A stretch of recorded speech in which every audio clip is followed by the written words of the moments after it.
आदमी ने रेशमी दुपट्टे से महिला पुलिसकर्मी की गर्दन कसकर दबाई। तीव्र दर्द और घुटन से वह जोर से संघर्ष करने, लेकिन उसके दोनों हाथ पहले से ही हथकड़ी से पीछे बंधे थे। लेकिन चाहे वह कितना भी संघर्ष करे, आदमी के हाथ का दुपट्टा उसकी नाजुक गर्दन पर कसकर लिपटा। जितना वह संघर्ष करती, इस हत्यारे की आंखों में खूनी इरादा उतना ही स्पष्ट होता गया। वह महिला पुलिसकर्मी को बंधक बनाकर अप्रत्याशित रूप से यह महिला पुलिसकर्मी इतनी जिद्दी थी कि विरोध करती रही। गुस्सा भगोड़े ने और जोर से महिला पुलिसकर्मी की गर्दन दबाई। एक बैंगनी लाल निशान उसकी गर्दन में गहराई से अत्यधिक पीड़ा और ऑक्सीजन की कमी से वह धीरे धीरे संघर्ष करने की शक्ति खो बैठी। अंततः शरीर इस हत्यारे पागल के हाथों में एक और जान चली गई। 1 घंटे पहले पूरे नेटवर्क में वांछित हत्यारा पागल गाड़ो एक परित्यक्त मकान में छिप गए। अंदर जाते ही वह सीधे तहखाने के भंडार। उसी समय उसका पीछा करती महिला पुलिसकर्मी अन्ना भी पिस्तौल लेकर मकान में घुसी।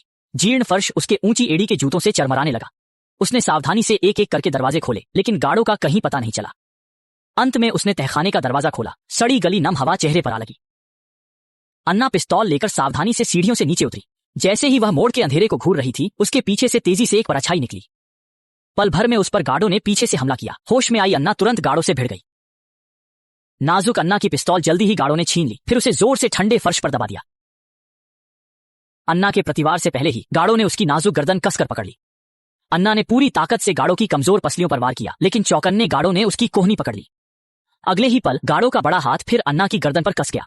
उसके लगातार दबाव से अन्ना दर्द और घुटन से बेहोश हो गई, जबकि गाड़ो जमीन पर लेटा हांफने लगा।